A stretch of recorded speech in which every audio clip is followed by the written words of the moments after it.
A small drone buzzed over a strip of sand in the Persian Gulf, no bigger than a lawnmower from a distance, no louder than a chainsaw when the wind carried it. Below, Iraqi soldiers stood in the open with sheets of white cloth raised high above their heads. They weren't surrendering to the drone. They were surrendering to what the drone represented.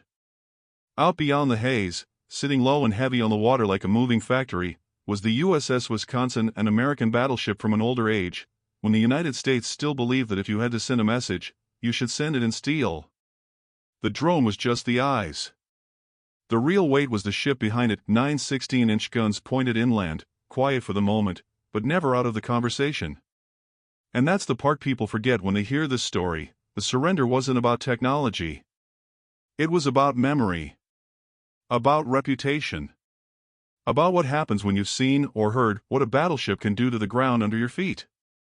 Because long before the drone circled over white flags in 1991, Wisconsin had already taught the world a lesson in consequences.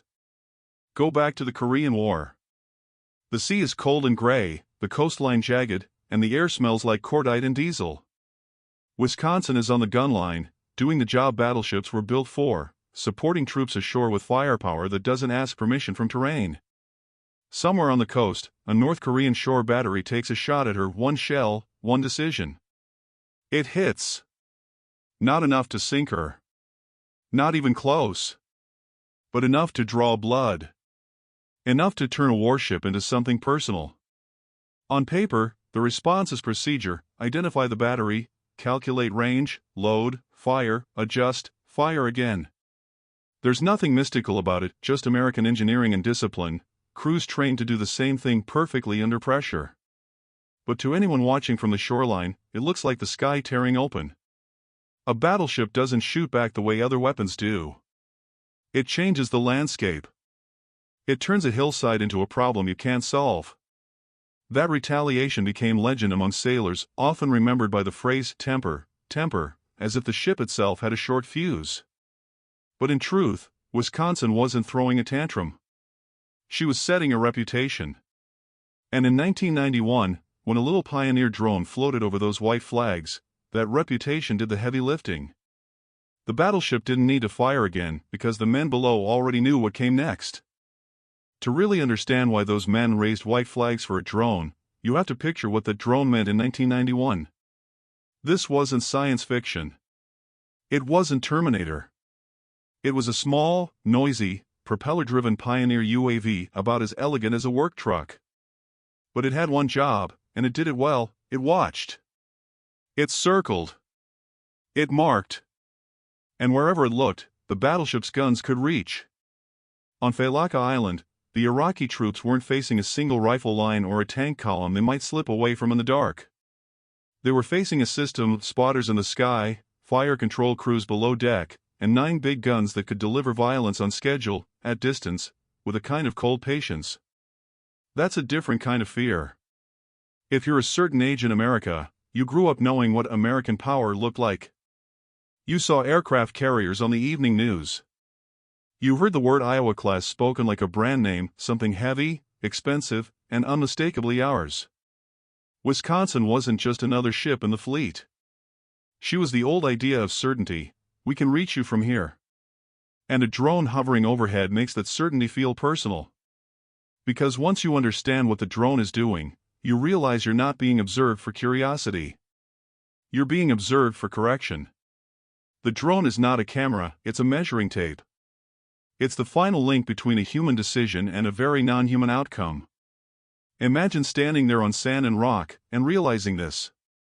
Somewhere out over the horizon, a crew you can't see is ready to turn your position into a cloud of dust. They don't have to hate you. They don't have to be angry. They just have to receive coordinates. That's why the surrender is so haunting. The men waving white flags weren't negotiating with the drone. They were trying to interrupt the process. And here's the twist that makes it cinematic: Wisconsin didn't need to prove anything in 1991. The proof was already written into the ship's reputation, built in World War II, sharpened in Korea, and carried forward like a warning label. In Korea, if you fired at her, you learned what naval gunfire support really meant: the ground itself could be punished. In the Gulf, the lesson evolved.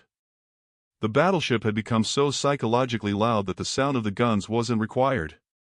A drone overhead, white flags below, and the most heavily armed battleship ever to fly the American flag didn't fire again because the idea of her firing was enough.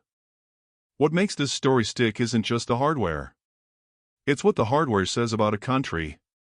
The USS Wisconsin is a product of a time when Americans didn't build for the next headline, we built for the next generation. The Iowa-class battleships were not good enough. They were overbuilt on purpose, thick armor, redundant systems, crews trained until the work became instinct. A battleship like Wisconsin wasn't just a weapon. It was a national promise made out of steel that if Americans were asked to fight, we would show up with overwhelming capability and bring our people home. That's why the temper legend mattered. It wasn't a cute sailor joke. It was the kind of lesson militaries remember. Don't take a casual shot at a ship that can rewrite your shoreline. And that's why the surrender on Failaka Island feels almost unbelievable. A few men holding up white cloth for a small drone might look strange in a modern clip, grainy footage, low resolution, like something from early home video. But when you see the story behind it, it becomes one of the clearest pictures of deterrence ever captured on camera.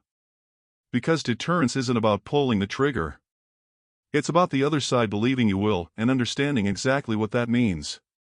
In 1991, the drone didn't win a battle by itself. It simply reminded everyone of what was waiting just over the horizon, a battleship that could reach them, measure them, and erase their position without stepping a single boot onto the beach. And then, almost quietly, the age of battleships faded. The world changed. Missiles replaced shells. Satellites replaced spotters. War became faster, more networked, more distant. But the Wisconsin remains an artifact you can touch, walk through, and feel in your bones. Today, she sits as a museum ship in Norfolk, Virginia, where families climb her ladders and stand beneath those huge guns. You can look up at the barrels and imagine what the shoreline saw in 1952. You can look out across the water and understand why, decades later, a drone overhead was enough to make grown men raise white flags. Because some symbols don't retire. They become history. You can visit history that still has weight. If you want more true stories like this, where American engineering, battlefield psychology, and history collide, hit subscribe and turn on the bell. And tell me in the comments, which military moment feels the most unreal to you, temper in Korea, or the drone surrender in the Gulf? If you enjoyed this, share it with someone who still remembers when ships like this ruled the sea.